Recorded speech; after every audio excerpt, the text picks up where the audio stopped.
His squad car up on the ramp to 41 to watch for the white Oldsmobile. An unmarked state trooper's car went screaming past, lights flashing and sirens blaring. He grabbed his mic as his foot hit the accelerator. "I think her car just went by. Is someone behind her in an unmarked squad car?"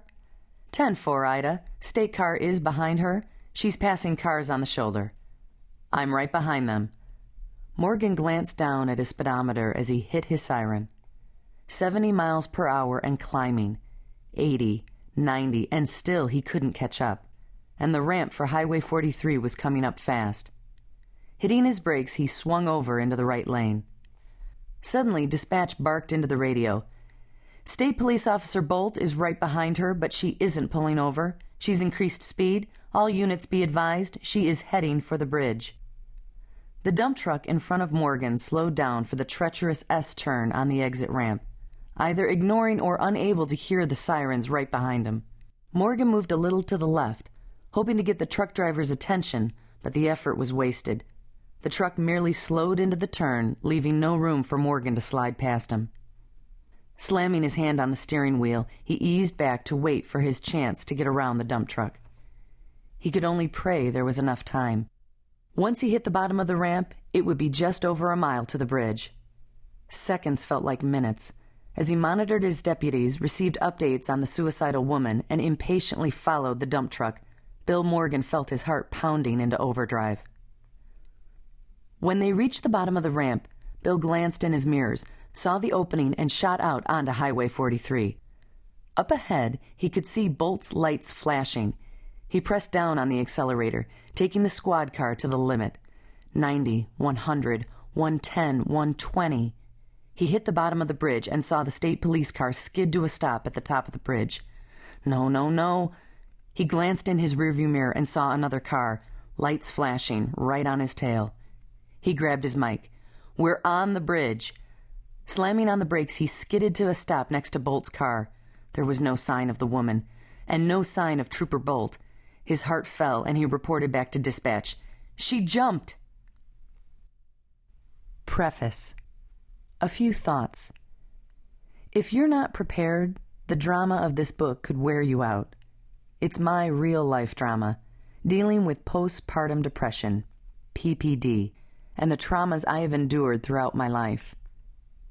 Many women who suffer from postpartum depression get over it quickly. They had a good childhood and no other psychological issues, and not long after giving birth, the chemical imbalance they experienced returns to normal. End of story. But if there are other emotional traumas that haven't been dealt with, the postpartum trigger can drop a huge emotional bomb into a woman's life. I'm the first to admit that some aspects of my story are extreme. I didn't just have PPD. I had PPD as well as long-term sexual abuse by someone I trusted. I didn't experience only PPD and sexual abuse, but my mother rejected me when she discovered the abuse.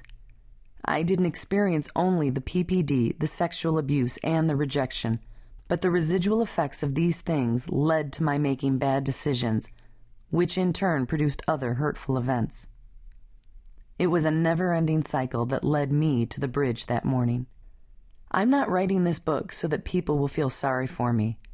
Rather, I want this book to give someone else hope, the hope that she can be a survivor and start living a happy and whole life.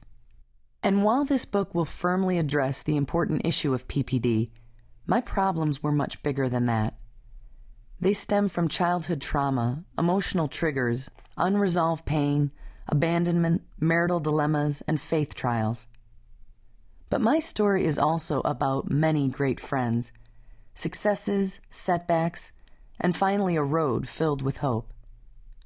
My story is about a lifetime packaged with pain, and how through the gift of friendship, a strong measure of faith, a loving spouse, and some good medications, I have progressed from wanting to end it all to having much more to look forward to than I could ever have imagined.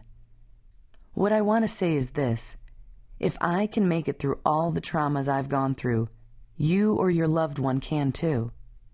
It wasn't easy. It didn't happen overnight, but the process was worth it, every painful step.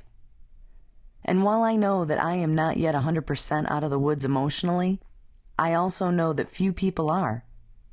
We all carry baggage that affects us in our adult years. I've changed the names of many people in this book to protect their privacy. I've tried to tell my story to the best of my ability and recollection. For parts of the story, I've had to rely on others to fill in the gaps of my memory or for information I didn't know at the time the events were happening. For instance, when you read my account of the jump later in the book, I obviously didn't know the officers' names at the time they were pursuing me, but it is easier to tell the story now by identifying them by name. If you're experiencing any kind of abuse or depression, it is essential for you to seek professional advice, whether medical, psychological, or legal. Nothing in this book is intended to provide specific advice for your situation. It is simply a telling of my own story.